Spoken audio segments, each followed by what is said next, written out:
the recording. No. Huh? You need to Okay, ask the permission. so Tanuja from Lanka Rainwater, Sonipoon from Kanchan, Nepal, and Francis Malika Dogo from Caritas KCC. Alors, pour l'audience française, c'est ce projet dans le cadre du projet Partagéo. Et en première intention était à la direction des organisations membres de la PSA de la Fédération genevoise de coopération. Et l'idée, c'est vraiment d'ouvrir les yeux sur l'impact et le potentiel en matière de collecte d'eau de pluie avec des projets qu'on a sélectionnés. Et donc voilà, c'est vraiment à ouvrir les yeux sur les possibilités et quelque part accompagner un changement dans le mindset de comment on va penser des projets dans des écoles, des projets au niveau agroforestier ou agricole ou des projets au niveau de centres de santé. Donc,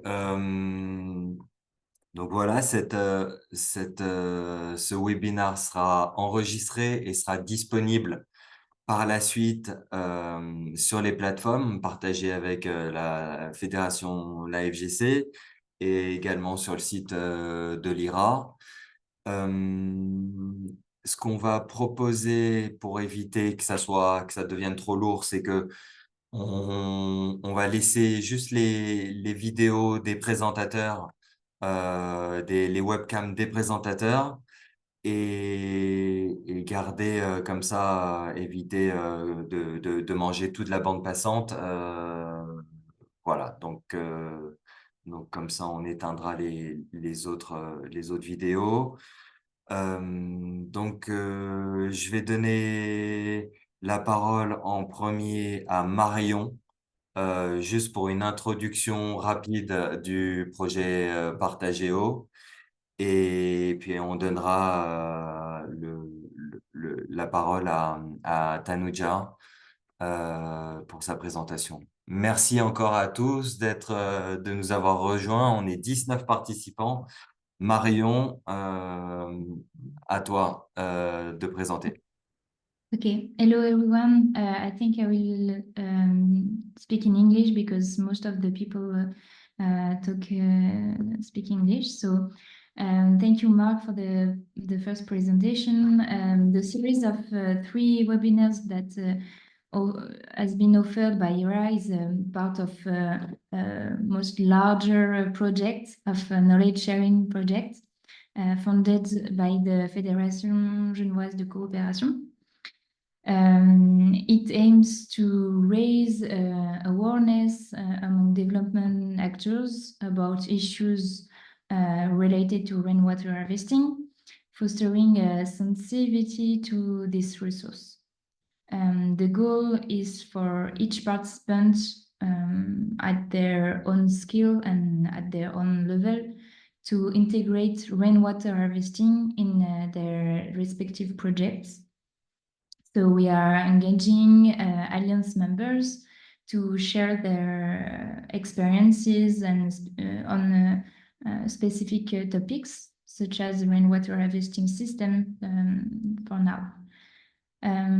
So as you can see, we have 2 more webinars also scheduled for September and October. So we're gonna share you the link and all the information in the next months. Thank you very much.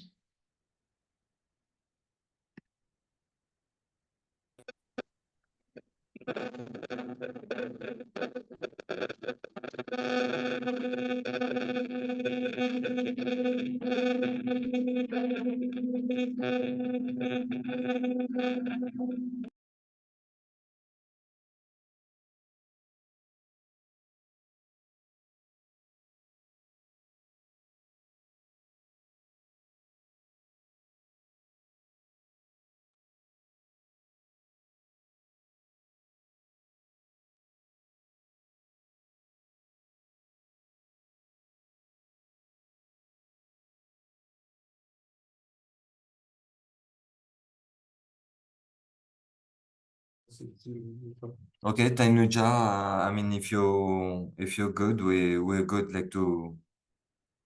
Okay, thank you, Mark. Shall I start? Yes. Okay. Okay, so Ayubowan to everybody from Sri Lanka. Nice to see you all and to share our experience. They give the chance to share experience on the pumpkin tank development and rainwater harvesting in Sri Lanka. I hope you can hear me okay. Okay, so next slide, please. So just a glance about Sri Lanka for those of you who doesn't know much about us. We are a small island situated in the Indian Ocean on the tip of the southernmost tip of India. We have population about 22 million. The climate is tropical, range from low temperature in the hilly areas to higher temperatures in the coastal areas. A little bit more than 27 we have been experienced during the last few years, actually, going up to about 37, 38. So it's climate change also catching up with us. So we have a very good rainfall, which range average is about 2,000 millimeters, but range from about 900 millimeters to about 5,500 millimeters annual in the hilly areas. So accordingly, the country is divided to three zones, climatic zones. The dry zone, which is about 2/3 of the country, intermediate zone, and the wet zone, which Colombo, I am sitting in the wet zone actually. So we are also blessed with two monsoons, southwest monsoon and the northeast monsoon, which comes twice a year. So we have quite good rainfall. Additionally, we have about 103 rivers rising from the hilly areas going towards the coastal line.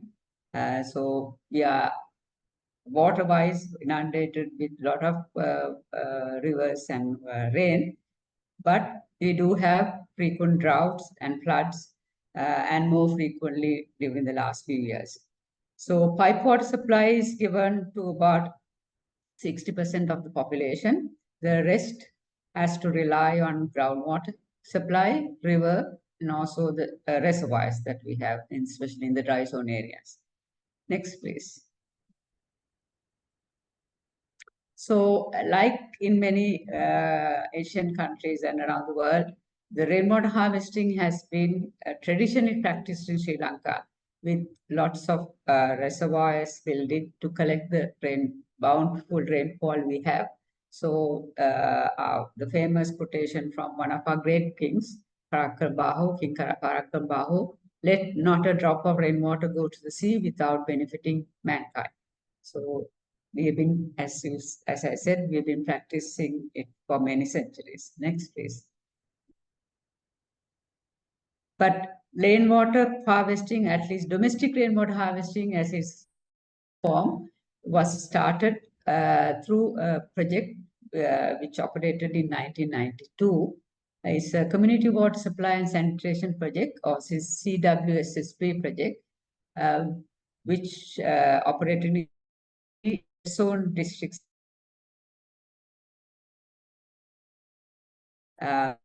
This is a rural water supplies. Can we go back for a minute? Yes. Okay. So when during this project, when the conventional rural water supply schemes were not where it was not possible, rainwater harvesting was thought about, and there was a feasibility study conducted at that time by engineer Deva Hapugura. There's a picture of him with this half of his head cut off. Sorry about that, Deva. So he conducted this study and came up with two designs for rainwater harvesting. One was a biogas brick dome tank, which is similar design to the Chinese biogas tank, which was underground tank. And the other one is the pumpkin tank, above ground tank, both of 5,000 liter capacity, because in those areas it was thought the longest dry period for this in those three districts was 100 days. Sorry, 50 days with 100 liters per household per day. So the 5,000 liter tank was going to serve for 50 days dry period. Next, please. So most popular of those two tanks was the ferrocement or pumpkin tank, as we now call it, because it was easy to use for people to use and had no issues, especially on leakage issues, unlike the underground tank. So the same salient features of the pumpkin tank is ferrocement in construction. It uses a iron frame, which is reusable. It uses 2 layers of chicken mesh applied onto with cement and mortar is applied to these chicken mesh layers. The capacity, as I said earlier, it was designed initially for a 5,000 liter tank, but later on to promote it more in the wet dry zone area where the rainfall is the long or non-rain days are longer. We design it to 8,000 liters as well as for 10,000. So it goes up to 10,000 liter capacity. It uses local labor and also local material. It's low cost compared to the plastic tank.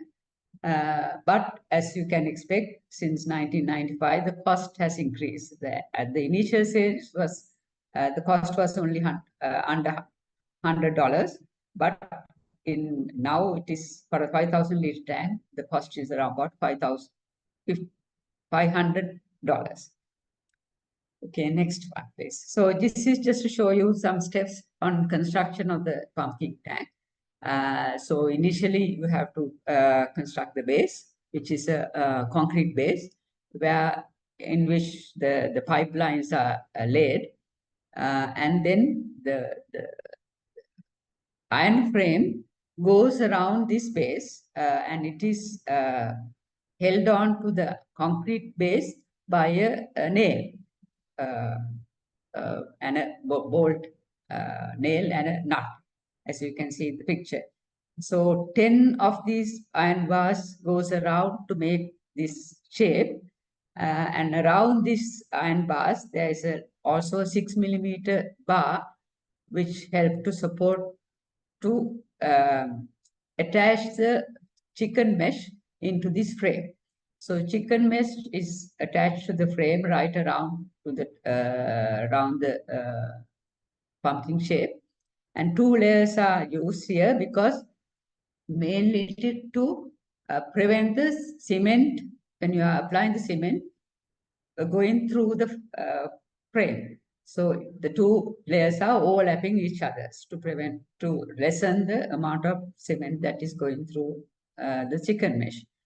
So after you lay or plaster the outside of the tank, you let it wait for about half a day or so, and then you go inside the tank and you take the iron bars out, as well as the 6mm iron bar as well. Iron frame as well as iron bar is taken out from the frame, and then you plaster the inside. So only the chicken mesh remains in the tank. And then you do the tank also has another special place for a filter to fit in, and it comes with a lid as well. Next, please. So that was the CWSSP introduction of the pumpkin tank, and then because of the demand for rainwater harvesting for domestic use in the country, the Lanka rainwater harvesting was formed with some support from the government, non-governmental sector, private sector, as well as the public sector, and interested people as well. So we formed in 1996 to promote this concept to other areas apart from the 3 districts that the CWSSP project introduces. So our main goal is to lead the nation in rainwater harvesting, technology, construction, utilization, and share experience and technology for rainwater harvesting for mostly for domestic use. Next please. So these are the location of the present rainwater harvesting system, and the long list of organizations on your left hand side is the some of these organizations who have been implementing rainwater harvesting projects within Sri Lanka. The blue dots are where Lanka Rainwater Harvesting Forum has installed rainwater harvesting systems, and the green dots are where all the other organizations. So as you can see from the list, these comprise of a lot of NGOs, non-governmental organizations, international organizations, local organizations, as well as the government as well. So many organizations has been installing rainwater harvesting with some support, technical advice and support from the Lanka Rainwater Harvesting Forum as well. So it's approximately there are about 50,000 rainwater harvesting systems in the country, which is being used by the domestic households. Next, please. So where have they been installed? They have been installed in households. They have been installed in for home gardening use, and they have been installed in villages, especially after the tsunami disaster.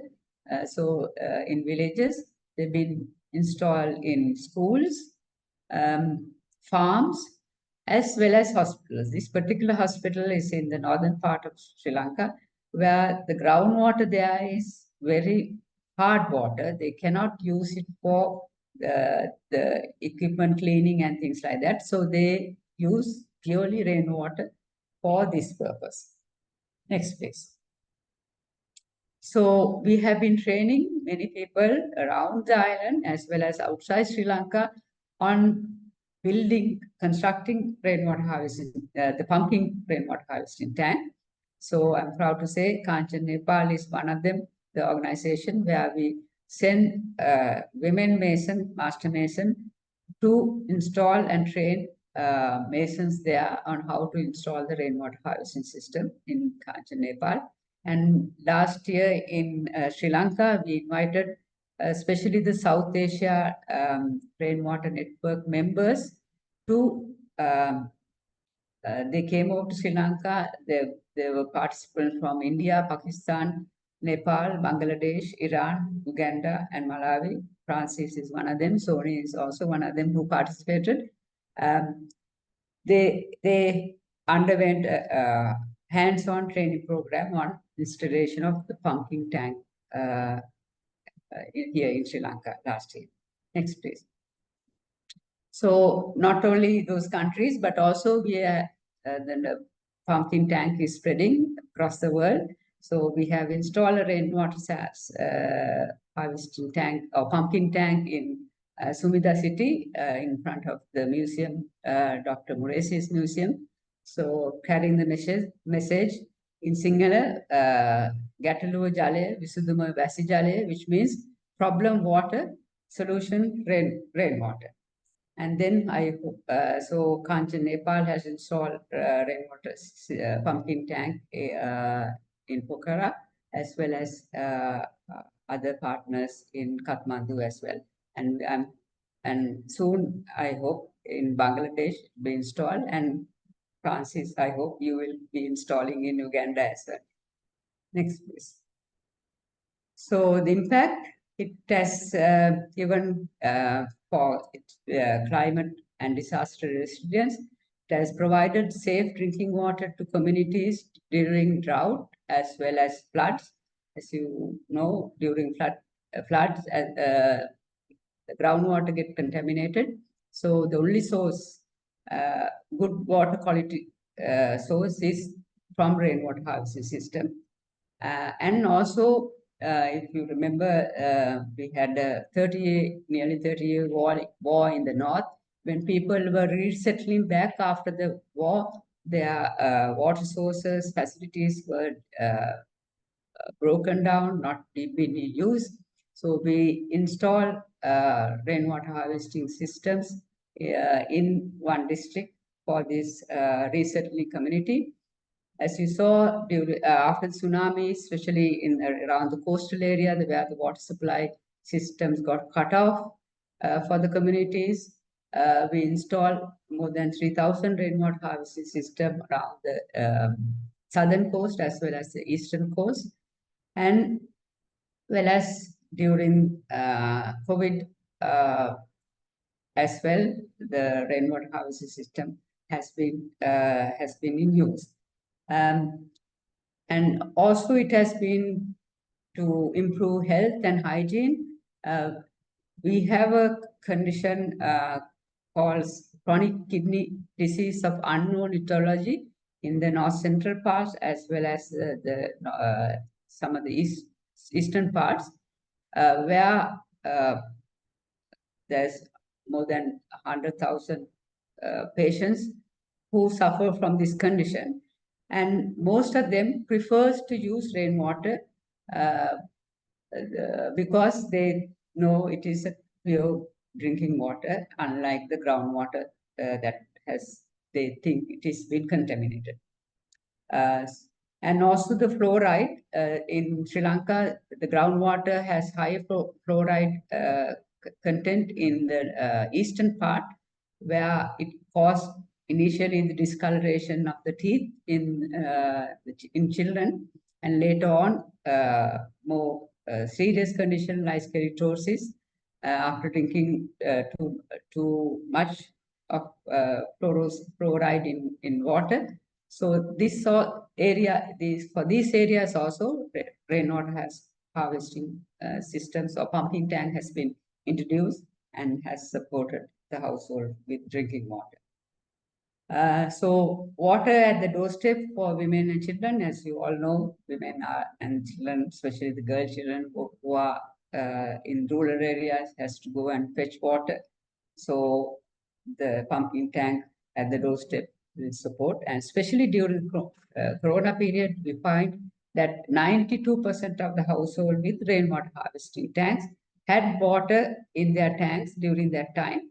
Not only they use this water for drinking as well as for hand washing, which was promoted at that time, but also they shared their water source with their neighbors as well. So that's a great advantage for their household. Then rainwater system has been used for small scale home gardening, so more crops drop for crop, so which had also improved the nutrition conditions of the household, because they will be growing their own vegetables and fruits by using the water that is more freely available at their doorstep.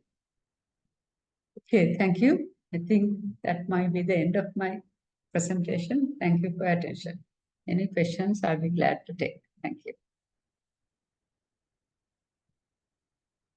Thank you so much, Tanuja. And we'll keep the questions for later. We'll keep the question, but I didn't see like much question at the moment. I know that you have other like duties to comply with, and so maybe we'll keep the question and get back to the people. Thank you, Tanuja. Just to let you know that also for people who may have difficulties with English, you have the solution of setting up subtitles, so then that will translate directly automatically.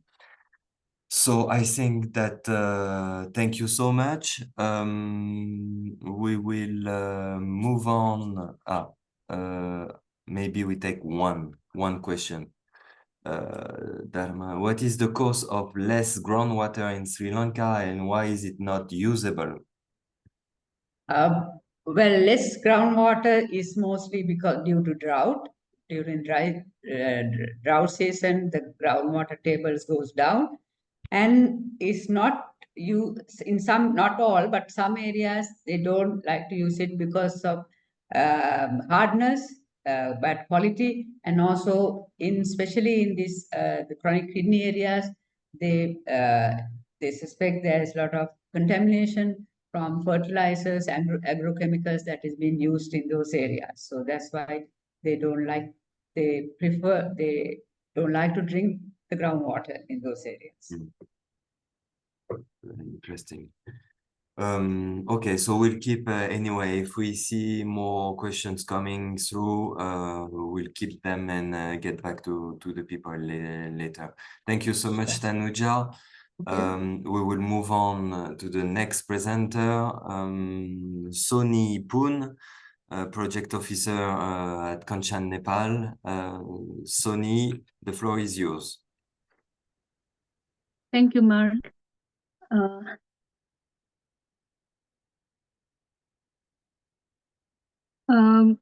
Good evening and good afternoon, everyone. I would like to welcome you all on today's webinar organized by Rainwater Harvesting, International Rainwater Harvesting Alliance, IRHA. And this is me, Soni, project officer for Kanchan, Nepal. Today, I will be sharing about Kanchan, Nepal experiences in rainwater harvesting and how we are regenerating our watersheds for sustainable agriculture. Next, please. Let me introduce Kanchan Nepal. Kanchan Nepal is an NGO, non-governmental organization established in the year 2008. We are located in Pokhara, a metropolitan city. Our main mission is to empower communities in sustaining their water, sanitation, and hygiene wash services. So our founding members they have good experience in water sector since they have worked in Department of Water Supply and Sanitation here in Nepal, and also international non-governmental organization like Helvetas Nepal. So because of their experiences, and they have established this organization Kanchan Nepal, and we Kanchan Nepal envision to offer the best technical knowledge and skills in the development of water supply infrastructure, water safety plan, and rainwater harvesting. So basically, Kanchan Nepal is providing the technical and management advice to water supply and sanitation project in the western region of Nepal. We have worked as Watson partner, water and sanitation partner for World Vision International Nepal and World Health Organization in the promotion of water safety plans in the western region of Nepal. Next, please.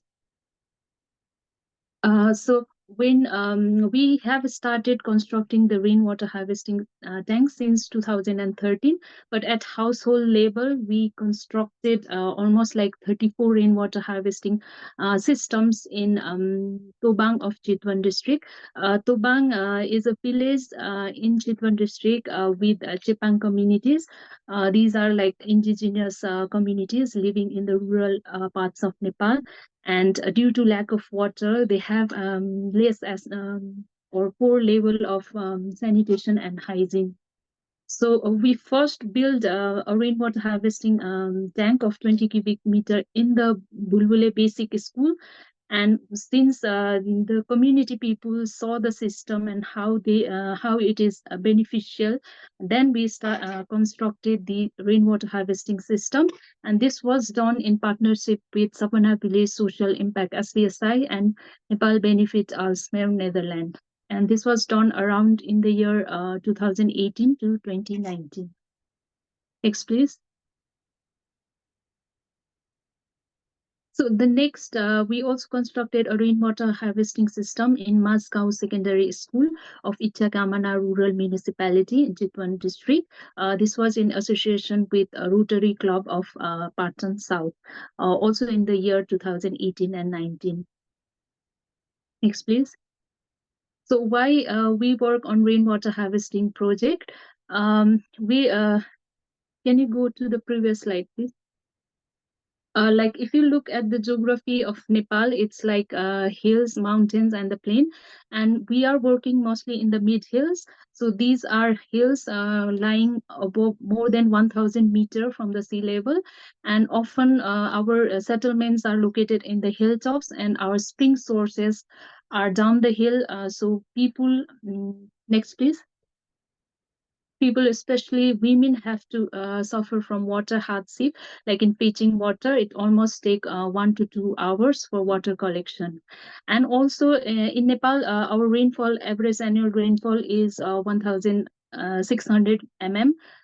So all this rainwater, if it's not stored in a rainwater harvesting tank, then it is flowing freely. So in order to tap this water, in order to collect and use rainwater, we are constructing the rainwater harvesting systems in Nepal. Next, please. So how it started? It started with the implementation of Blue School program with International Rainwater Harvesting Alliance since 2019. So in Blue School, we are aiming to improve the living and teaching conditions in school by access to water, sanitation, and hygiene. And we link that with the school garden. So some of the Blue School activities are shown in the picture as well. You can see we build the rainwater harvesting systems, we build the sanitation facility and hand washing facility. In addition, we create a school garden where the school children, they are engaged in maintaining the school garden. We do reforestation activities, as well as we construct poly houses, and these are maintained by the school management as well. And even students, like, they participate in growing vegetables. They're learning from these activities. Also, we are providing different kind of trainings to students or the school management team and the community itself in that particular area. And also we prepare the volleyball court for school students so that their health is improved, and they have developed the peace building activities through the project. Next, please. And we have almost implemented 13 Blue schools in Nepal by 2024. So it how it started, it is continuing. So we did the main community. We did one project, an integrated resource management project with International Rainwater Harvesting Alliance in 2019 to 2021. And this also improved the health, living condition, and resilience of rural communities, as well as restore the ecosystem. So you can see in the pictures all the project activities, like construction of rainwater harvesting systems, improvement of spring sources, and constructing poly houses, restoration of traditional ponds, reforestation campaign, and establishment of nursery. How we implement the project was, we selected like 4 rain communities in the Kaski district, and these are located in the mid hills, and we implemented all these project activities in Kaski district of Nepal. Next, please. So where we are working, we are currently working in like 2 districts of Nepal. I have just shown in the arrow, the Kaski district and in the Chitwan district. And in Kaski district, we have like 6 communities where we are working, and also in Chitwan, we are working in 6 communities. And if you look at the on the map, we have like almost like 77 districts, and we are currently working in 2 districts of Nepal. And within that district, we are working in different wards of rural municipality and the metropolitan. They are basically there are some rural parts which were like during restructuring, they were included in the metropolitan, but actually they are like some rural parts of Nepal. Next, please. So what we are doing, like I have already mentioned, in the Rain Communities project, we are doing a lot of activities of reforestation and agroforestry. We are also constructing ponds for infiltration, rehabilitating spring sources, and constructing the rainwater harvesting systems. Next, please. So in reforestation, we have planted more than 2,500 plants, which includes trees and shrubs. And we are doing the individual protection of these planted plants. And the community takes active role in plantation and the maintenance of these plants and trees. So this helps in not only in erosion control, it also helps in infiltration and improving the rainfall of that particular area. Next, please. We are also restoring the traditional ponds. In Nepal, it's like mandatory for communities, like rural communities, to build one pond in their village. But this has been not maintained in recent years. So we are helping the community to restore the traditional ponds. These ponds like provide water for livestock as well. They can use it for irrigation purpose as well, and it also helps in the recharge and infiltration. And since these ponds are located somewhere on the top, on the top of the hill, it also helps in recharging the spring sources that are below or downhill. Next, please. This is how we are restoring the traditional ponds. We involve the local community, we engage them, and we discuss with them and how we can carry out all the restoration activities. Since they already have more knowledge about their area, we discuss with them, and then work with them to restore the traditional ponds. We simply first clear the pond area, and then stone line the pond, and construct some trenches or siltation chamber which divert the surface runoff towards the pond. So this is how we do the restoration activities with the community. All these are activities done with the Rain Communities project that was implemented in 2019 to 2021. Next, please. And also the spring sources. In Nepal, like we have the traditional spring sources, which you can see on the top of the slide. These are like the traditional spring sources from where women and children, they are collecting water for drinking purpose and for household purpose.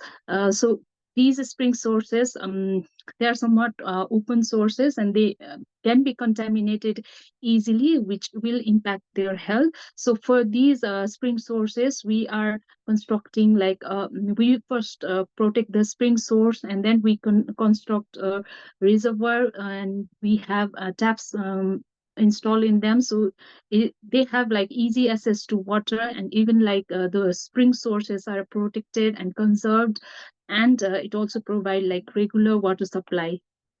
Next, please. So, so we are also constructing the rainwater harvesting systems, almost like through Rain Communities project.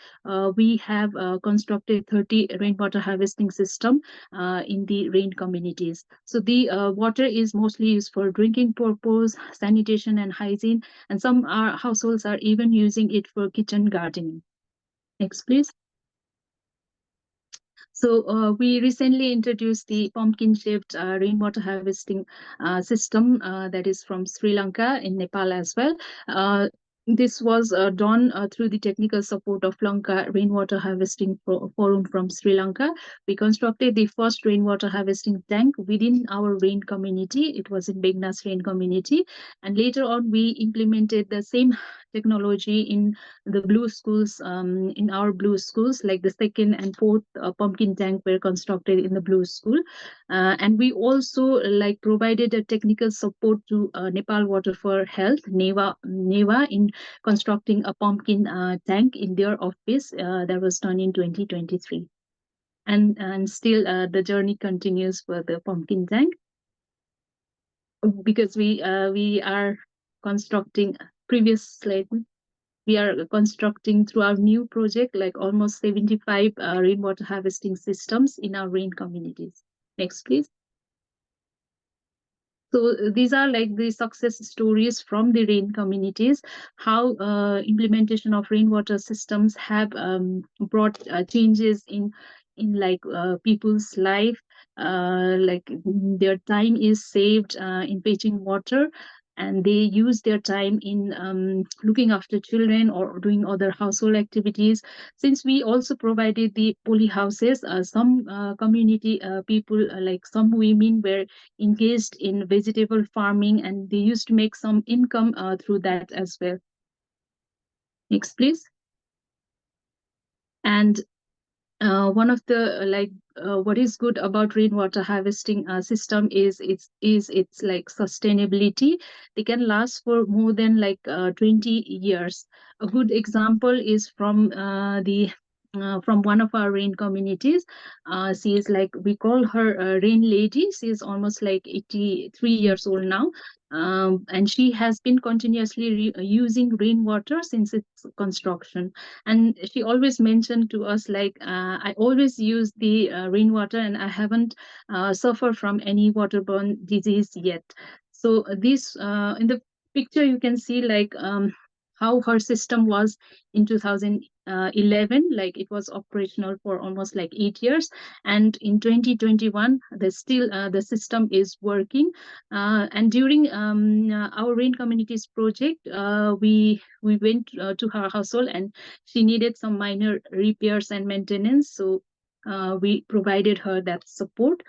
So it's still continuing to be operational for many more years to come. This was actually constructed by Helvetas Nepal, and it almost like 21 years old now, the system. Next, please. So, like I already said, we installed some poly houses and the drip irrigation system with the households that have the rainwater harvesting systems. And also we provide some trainings in promoting the sustainable agriculture. We provide them the vegetable farming trainings, pest management, or organic manure production, organic fertilizer production, and even like nursery management and development for those households, and even for the community people in that area. Next, please. So how we are doing? We regularly monitor our projects. It's sometimes the KN board members visiting the project area, they observe, and even if there are recommendations, they provide us that. And also like these rain communities, some of the communities are still we are still working on those community through our new project. So this helps us to like regularly monitor the our project activities. And also with IRHA team visit in Nepal, they observe our project as well and provide us feedback. And recently, we have been collaborating with University of Western Australia, UWA, and La Grande students who conduct like monitoring and evaluation studies. They provide us like recommendation, and it's really good for us as well. And we have been continuing it for for many years. So next, please. And recently, we are implementing a project, Integrated Resources Management of Water and Ecosystem in the Central Hills of Nepal. This is also implemented in collaboration with International Rainwater Harvesting Alliance. And we are working with some local partners as well, like local initiatives for biodiversity research and development, LEBIRD, and Sapna Village Social Impact, SPSI. This project was established in 2023 till 2026 and been supported by FGC, Lifet Pep Leon, Swiss Laws, and SIZ. Next, please. So we are working with LEBIRD and SPSI. LEBIRD is like expert in agriculture, and with this collaboration, we aim to improve the general state and living condition and improving the resilience of communities in Nepal. Next, please. So even with SPSI, we have worked with them previously in the Chitwan district of Nepal. So we are collaborating with them and implementing this project, improving the resilience of communities, enhancing water availability, and practicing like promoting sustainable agriculture and the management of natural resources. Next, please. Lastly, it's the end of my presentation. I would like to thank you all for listening to me patiently. If you want to know more about our project, you can visit our website. It's like www.kanchanepal.org. You can email us for any queries. I have provided my email address as well, and Kanchan Nepal's email address. You can also follow us on Facebook on the link provided. Thank you.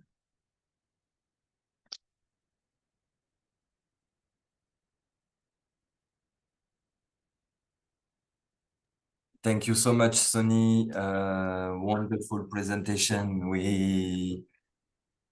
I'm a bit emotional when I see I hear you presenting like the project we're doing in partnership with you.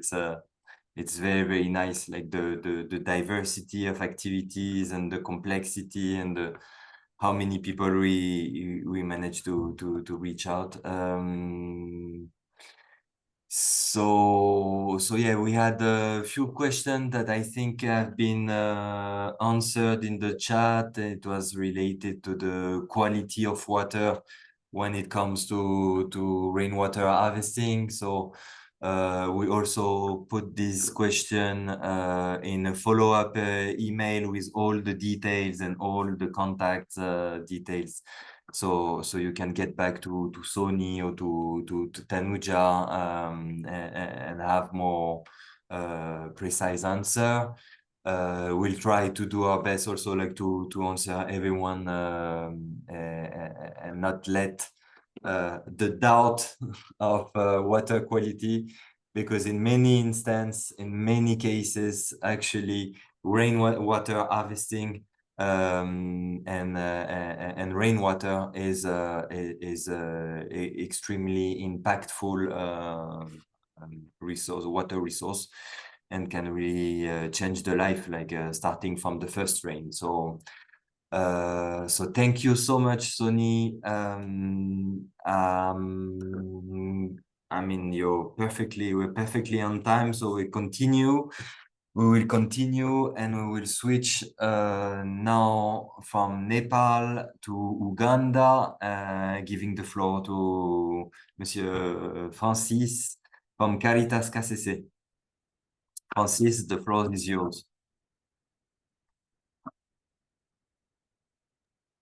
Yes, thank you, Mark, for this opportunity. I'm grateful. Speaking from the Pearl of Africa, Uganda, from the western part of the country in the district of Kasese, neighboring the Democratic Republic of Congo, I'm Francis Kule Malikidogo, the team leader for WASH interventions, fostering the Calabash tank for rainwater harvesting. I'm very grateful for this opportunity to share our story in the artisanship of constructing this technology. Next, please. So that's where Kasese is located in Uganda. And we are talking of Uganda, a population of around 45 to 50 million people. We are awaiting the current census that was conducted this year, and we believe we have grown big. Next. I sit at Caritas Kasese, which is the Social Services and Development Commission of the Catholic Diocese of Kasese. We border the Democratic Republic of Congo, like I said. Our program areas are under these, our interventions fall under these 7 program areas. And as a church institution, having started in 1989, these are around now 34, 35 years.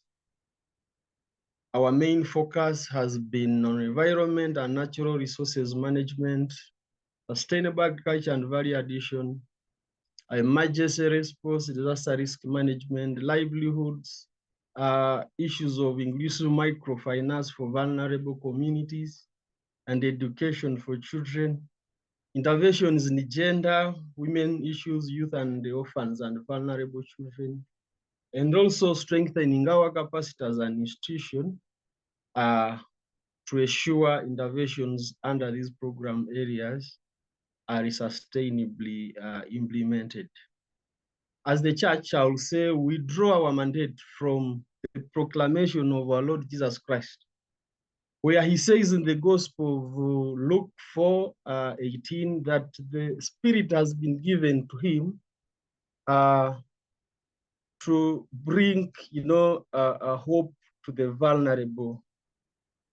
And this is to ensure that communities alongside, the word of God have a means of livelihood. And so this is the commission, Caritas, that implements development projects in support of this mandate of our Lord Jesus Christ. Next.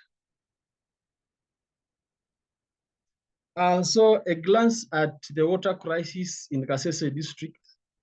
This just happened in May this year in a village called Kavirizi in Kasese district. You see women and young children fetching stagnant water along the road.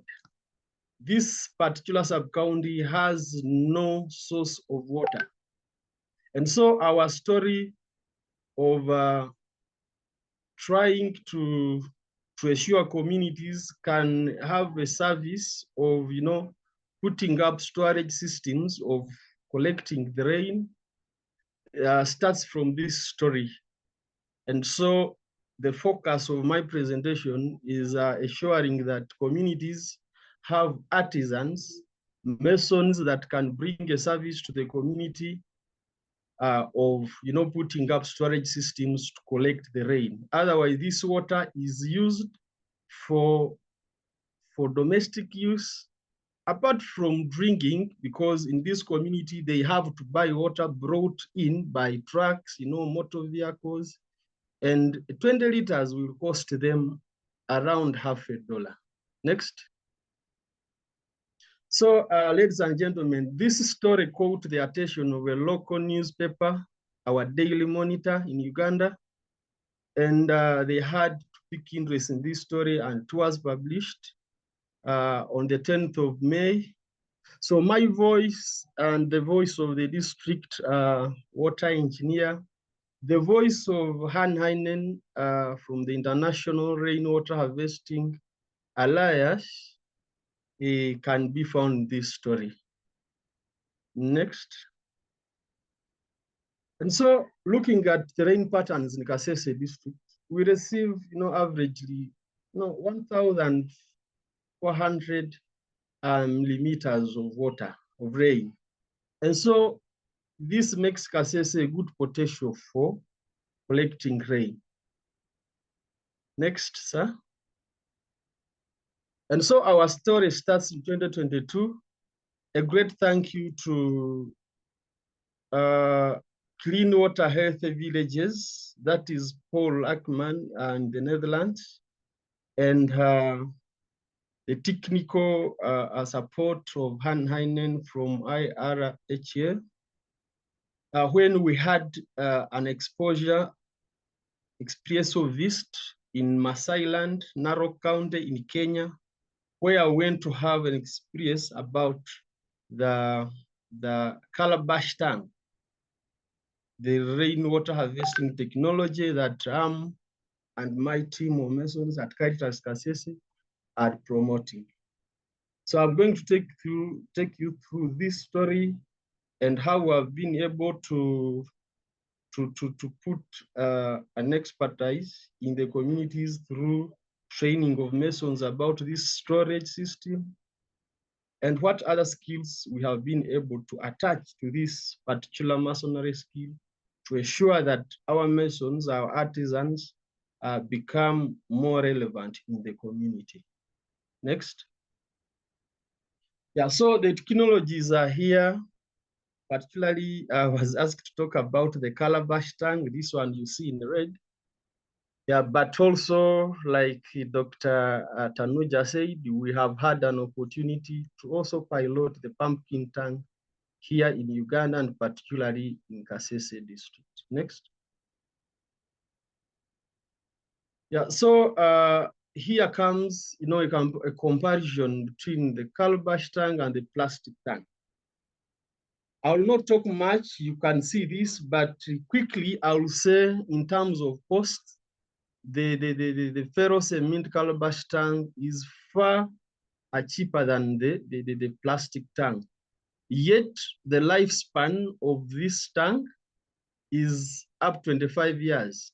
Research is clear. There are systems that have come up to 70 years. So at 25 years, we can think probably of a crack happening and we are able to repair and the system continues working. While the PVC, if you're lucky, it's going to be there for 10 years, even below that, because of the heat effect and others. We are saying we are promoting the Calabash tank, the ferrocement system, because of the benefits in the community. We are saying the local artisans, the masons, are able to earn a living by providing a service. And even getting the local materials for use, cement, the binding wire, and other materials can be bought from the community, and so the community benefits. Unlike the PVC, where everything is controlled by industries or factories, the big men. At the same time, with this technology, the skill or the service is readily available in the community, and so the connection of these people to the community is very key, and the reason why we are saying we promote it. When it comes to service, as in repairing, these people are readily available. And like the PVC, where the person who installs it comes once and they are gone, so they are not easily reached, unless we develop the capacity of the masons to also work on these PVC tanks. Next. So, like I said, our story starts here, 2021. We go to Kenya with my friend at Caritas Kasese, Mr. Fenhas Wambale, and we have a look at these systems in Kenya, same desert, Masai land. And so we are able to look at the storage systems and appreciated the technology, because we were able only to see one river in the area, River Mara, and the community is suffering. They are using donkeys to collect water. So we really have to thank Paul Lackman and Han Heinen for the support, because with the community, for example, I shared first that people collect water along the road is similar to what we saw in Kenya. And so the reason Caritas Kasese and our partners, so it's important to promote this technology, but through training local artisans who can readily be available in the community. Next. And so quickly after the exposure visit, I have to thank Clean Water Healthy Villages Kenya through Alfred Tobiko and his team. So they were able to come very fast in January 2022, the very month we had gone to visit them. And we had a training of 9 artisans. And so a training by Benson Eloisa at Katebe Primary School, and Bernard Soikono happened at Kizito SS in the upper hills of Kasese district. And 9 Masons were able to graduate after 6 days. Next. And so quickly, with the support of Toby O'Brien from Ireland and Han Heinen at IRHA, were able to start a journey of putting up 26 storage systems, the Calabash tanks, in schools and at churches and in the community. And so our Masons were able to cascade this skill down to the community and assure this system is in the community for the first time in Kasese, and also trying to promote it, market it locally here in the district. So these are some of the pictures and the steps how this tank is brought up. A simple way of using bricks, even if they are not burned, and they are reusable. So for a particular one of 5,000 liters, you're able to actually have to plaster only 4 layers inside, and 1 layer outside after putting a binding wire, and the storage system is done cheaply like that. No need for concrete, metal, or stones, only cement and sand and a bundle of binding wire. Actually, to make it clearer, we just need 8 bags of cement, like 10 kilograms of binding wire, and around 8 meters of kitchen mesh, and we'll have this system raised. Next. Thank you. So these are some of the photographs we have. You see these happy children at Uganda Matters Nyakasanga School here in the heart of Kasese district. You see a priest here. We installed a 10,000 liter tank at a parish where a priest struggle even to have water for drinking and for sanitation. And so during this time, we worked with Han Heinen to monitor, to move around and look at the quality of these tanks, and also register them on the global water management information system. Thank you. Next. Yeah, so having installed around 19 tanks, we had to think about expanding, the capacity of this skill in the community, and it has paid a lot. So with support again from IRHA, Han Heinen reached us and were able to train 14 more Masons, and 10 cubic meter tanks, 2 10 cubic meter tanks were raised. That is at Katwe and Chabikere parishes, and were able to cascade this also. And we've been able to construct more 3 10 cubic meter tanks. Next. So in brief, we've been able to train 24 Masons, although out of the 24, 18 are active. We have 4 lady Masons, but 2 active.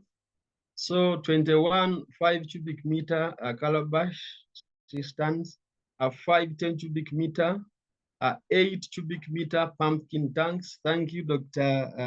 Tanuja and team for this skill. So 21 tanks in schools and 5 in the community. So giving us a total of 26 since January 2022. Next. So we are saying we need to really give value to this artisanship skill. So we award certificates to the Masons as technicians, and this has to come at least after a Mason or an artisan has participated in constructing at least 5 tanks, to ensure that we are comfortable that this person can lead a construction of a tank, like 5,000 liters, 6 days, and 10,000 liters, 9 days. So this is our executive director awarding us a certificate. Next, thank you. Yeah, so we are saying, what is the rationale for promoting local tank artisans? Ladies and gentlemen, a service is locally available in the community. easy to access. So vis-a-vis the PVC tank, where the control is at factory level, these artisans, these masons are in the community, and so it is easy to access this service. The cost of constructing this tank is far cheaper because the people are connected to the community, they are members of the community, they will not ask for a lot. So you look at even like $5, even less, a mason is able to do the work a day. And so we are also recognizing the fact that a mason can accept, payment in kind. Even if there's no money, a customer can exchange, can give a mason food. It can be something else, can be an animal that you've been able to witness. And so the reason why we are saying we need to train to bring this skill to the community by ensuring that we have a local capacity. Issues of language barrier are not there because these people are in the community. So the reason why we need to think about training more people in faraway communities. So it comes down to the issues of transport. When we need these people to offer service, so they are readily available, we're not going to spend a lot on transporting them, though it has happened. The same issue to accommodation. Yes, when they are nearer in the community, near the customer, they are able to walk back home and then come back to do the work for the next day. Next. Yes, so a mason, how does a mason, a local artisan benefit? This one, promoting a construction of the Calabash tank. This person earns a living, earns for a service offered. So it's beneficial to this person. It is a way of livelihood. They are respected in the community. There's development of reputation because they have something to offer. It's really important to them. A committed mason, like I've said, and you have seen in the other slide, earns a certificate. And that is so important if you're asked to show, to prove your capacity to do this work. The mason becomes resourceful to the community. There's a big advantage, benefit of exposure. I am happy that I'm one of the beneficiaries of this, having gone to Kenya and having been called on from Caritas Kasese to go to Sri Lanka and introduce the Calabash tank. I'm very grateful to IRHA and Senate for giving me this opportunity. The artisans here also get resourceful friends. You can see in this picture, 2 young ladies, 2 young girls, people at a primary school, had to buy pancakes for these masons. They thought, I think they are very hungry. And you're like, oh, let's give these guys. And you see they have continued to be friends. And next. So the monitoring aspect in this skill, in this skill, we are saying it is important for organizations, to do monitoring when these storage systems are being raised. Yes, trust is good, but control is better. The reason why our director had to move around, looking at how we raise these storage systems, looking at, cement sand ratios, ensuring that they adhered to, and also looking at how we've situated these storage tanks on the sites. So it is important to ensure that quality is respected and ensuring that the storage system will really have the lifespan expected. And next. Yeah, so quickly, we had an experience with the pumpkin tank in Sri Lanka where I trained, I went to train the Calabash tank. I think the Calabash tank has been skipped. Probably it's coming. So that was in Mahiyangana in Sri Lanka. That was May last year.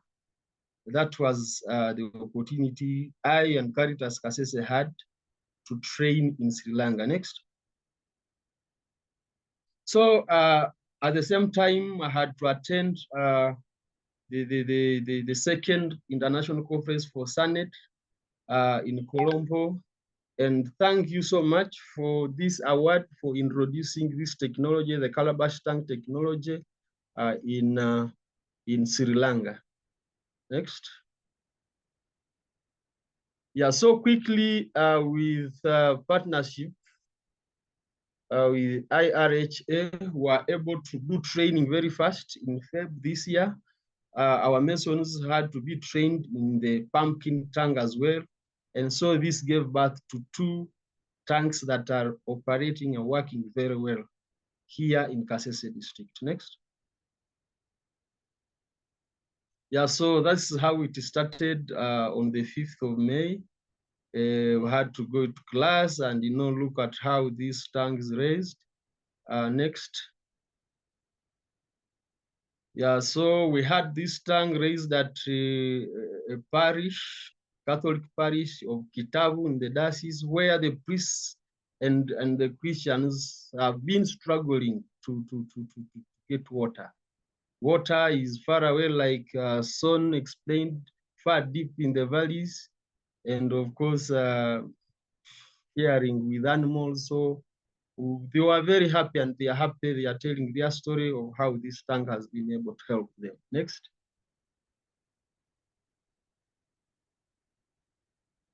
Yeah, so tank masonry is gender inclusive. We are very happy to have a team that is inclusive. We have 4 female masons, 2 of them actively participating in construction. We have 1 who is 55. This is Mama Miria, very enthusiastic doing her work. I am humbled and really would love to have other people coming on board. We have Doreen, who joined the first, and she's very strong even than the main masons. And she has been supporting us on integrating ramps, that is reusable metal pads, training in schools alongside the Calabash tank construction. Next. So we have been able to integrate 3 skills, one of them being reusable sanitary pads. We train our masons in liquid soap training, ramps, and vegetable gardening, so that their tank construction masonry skill becomes more relevant to schools and other partners. So I am an expert in training liquid soap, and my friend Fenhas. Doreen does the ramps, and also at the same time, I and the team do vegetable gardening training with schools. Next. So quickly here, I was able to run trainings in a number of schools. Again, thanks to Tommy Aubrey in Ireland and Han for this support. We were able to train over 5 schools. With the local resources, we have continued to train other schools. Next. Here is the story of Mohoja Primary School now, using the Calabash tank to raise vegetable gardens for pupils in primary level 7 who come to school and board and awaiting their national living examination. And as you can see, a young man here, a young boy, is trying to support a tree to ensure that we are sensitive to climate change. And also putting in action the cyclical of Pope Francis, in which he asks all Christians, all people around the globe, to care for Mother Earth. Next. And so we have the case on return on investment. Is the Calabash tank really doing wonders? Is it really important, relevant? I'm saying yes, because I have a case of elephant home campsite in Korongo village, which is actually neighboring the other village I have talked about, Kavirizi.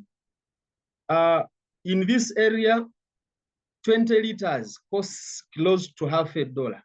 That is ridiculous. People don't have this money here. And for the case of this campsite, where tourists come to visit Queen Elizabeth National Park, I believe most of you have come to Uganda and seen this, or you have read about it. If this campsite has visitors full capacity, they use 500 liters a day. And that comes to around that much in a month.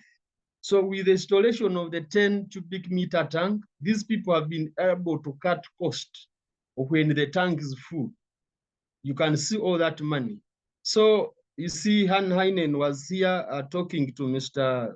Yason, the manager at the campsite, and we were really able to appreciate this storage system here at this campsite. Next. So there are notable challenges doing this work. Of course, this is very big, high levels of poverty in the district. This has greatly affected, the uptake of the tanks in the community, though with great need of harvesting rain. Our Masons, of course, because of the above, are living communities. They are going to, to the capital, other urban areas, looking for means of survival. So the reason why I say that some of them have become inactive, and some still lack, the skill of marketing, talking about these storage systems. So we are saying we are going to intensify marketing, but also rethink or think of designing probably a smaller tank of like 3,000 liters, and also suggesting that some households can share, can put together resources and put a tank like 2 households or 3. And also we shall look at, intensifying screening when we are bringing Masons on board. We have developed a tool where we are able to screen and, get enthusiastic and stable Masons that can stay in the community and offer service. Next. So our next plans quickly, we are thinking very fast that utilizing our airtime at Kasese Guide Radio, it is a diocesan radio. We should have 1 radio talk show per month to talk about rainwater harvesting using these technologies. Quickly want to start, promotional meetings in communities like the other 2 communities I've talked about, at least 2 per month. We shall intensify door-to-door marketing, at least reach 5 customers per month, print promotional materials, and also thinking of a promotional tank, which we can locate in a public place so that we use it to sensitize, create awareness about the importance of these rainwater harvesting technologies, their durability, lifespan, and the quality of water, and the costs. So this we are thinking very fast, and probably we should be able to do it this year. And then lastly, we are thinking of, training our Masons, our artisans, in the 7 steps of marketing curriculum. I think I should be able to do this. I have had an interaction with this curriculum. I will try to assure that my team is trained on this. Next. Yes. So at this moment, I don't take this opportunity for granted. Thank you, Clean Water Healthy Villages. Thank you, International Rainwater Harvesting Alliance, for the partnership.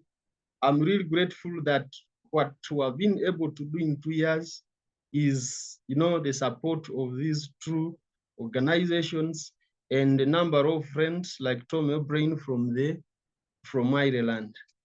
I will be grateful to be contacted by anyone, any institution from Uganda and neighboring countries, and also around the globe, to come and offer this skill. We can be reached on that website, though we are developing it, and maybe in the next 2 months, we should be able to have all our work visible on this website. There is a version where we had, I think it is on here. My email address will be found on at the end of this slide, where we can talk about this masonry skill and the technology. Thank you so much, Florian. Thank you so much, Mark and Han, for this great opportunity. I thank you so much. Thank you, Francis, for your presentation and feedback from Kasese, Uganda. Wonderful. So I think this is what we had to present to you. I hope maybe some people have some question. Otherwise, there is none in the chat. Only congratulations to Francis, Tanuja, and Sonny. So and we are heading like to the end of this webinar. So I don't know, maybe if you have any question, you can raise the hand and we'll try to answer it. Otherwise, we will anyway, we will put all the comments and question and remarks on the following email. We will try to provide you with the presentation. Again, like we thank Fédération Genevoise de Coopération for supporting us in this Partageo project. We thank all the partners that are the alliance partner that are also present and sharing the experience. I hope it gave you like some insight and some food for thoughts, just to say, hey, why not try setting up a tank or other like water conservation, rainwater harvesting infrastructure. You can always get back to the partners. You get back to us. We will provide like all the contacts. If we can, also some technical advice depending on where you are. Also, maybe Marion, if you have. This is part of a series of webinars, so I leave Marion just. Floor is yours, Marion. I mean, yeah, there are two other webinars that gonna be given in September and October, so we gonna send you some email and informations about the next steps. Yeah, and I think Han had questions. Han didn't have a question. He just had a comment. I mean, these three presentations show that with a little bit of training, you are able to raise capacity and instill and construct ferrocement style rainwater tanks at relatively low cost in areas that otherwise are difficult to reach. I mean, Sri Lanka, of course, the initial projects were in the hills, later on more in the rural area, in the coastal belt. But in Nepal, as well as in Kasese, we're talking about hill environments. That means to say, even carrying, if you would like to carry a plastic tank, a PVC tank, it's very difficult. The roads are not always there, or the roads are not wide enough. So this is, of course, in many ways providing, the ferrocement tanks are providing an opportunity for not just local artisanship, but also far easier delivery. And it can be trained without much of a difficulty. So I would like to encourage everyone to give it a try.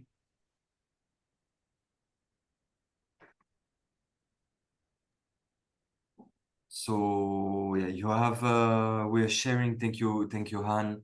We're sharing now the series. Next time we will talk schools, water and schools.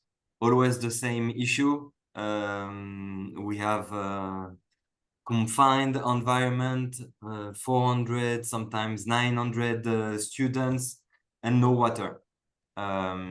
So we need to rethink how we work in schools. And so we will bring new people sharing their experience on how they implement blue schools or other type of schools and secure water for the people on site.